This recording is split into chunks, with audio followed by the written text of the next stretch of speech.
Greetings everyone, it's Fred Sweet, and welcome to Guitar Media's Value Vintage Guitars. Please stay tuned a little later in the video. We'll be going over Value Vintage Guitars.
Welcome to the Martin section of this video.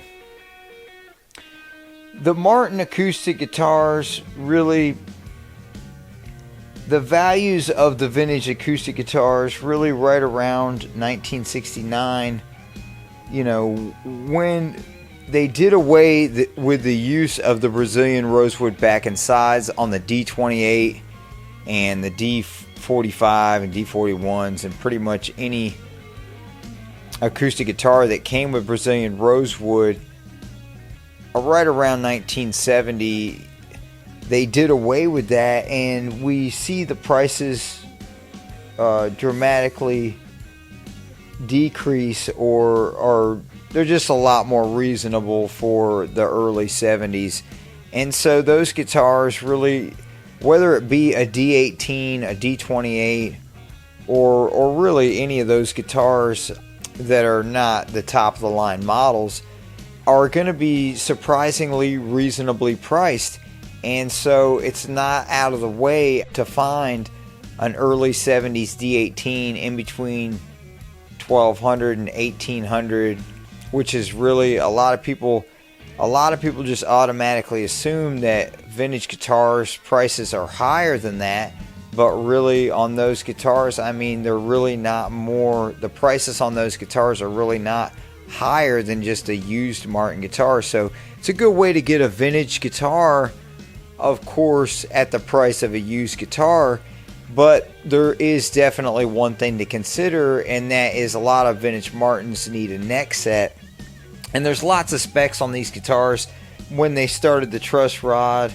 And if I'm not mistaken, actually they started the truss rod in the value era, and they said a lot of people talk about them having problems with the bridge placement in the 70s. And it's just been my experience that with vintage Martin guitars, you typically, a lot of times the bridge is going to move anyways, and it's kind of like the neck, it's going to move, and so eventually you're going to want to replace it, or not necessarily replace it, but reposition it on the guitar, as well as the neck set. And that's another expense that you should also consider when looking to buy a vintage acoustic guitar, whether it be a value vintage guitar or a very expensive vintage guitar. Of course, the reality of a neck set, and the cost of needing a neck set, is something to be considered, so that you don't spend more money than you originally intended to. Moving on to Guild and other models like Silvertone, these are just vintage guitars that are at a much more reasonable price point than vintage Martin guitars, and of course some more than others. The Silvertones are typically a little less than the Guilds. I think the Guild's a lot better guitar personally. Thanks for watching, and check our channel for our latest videos.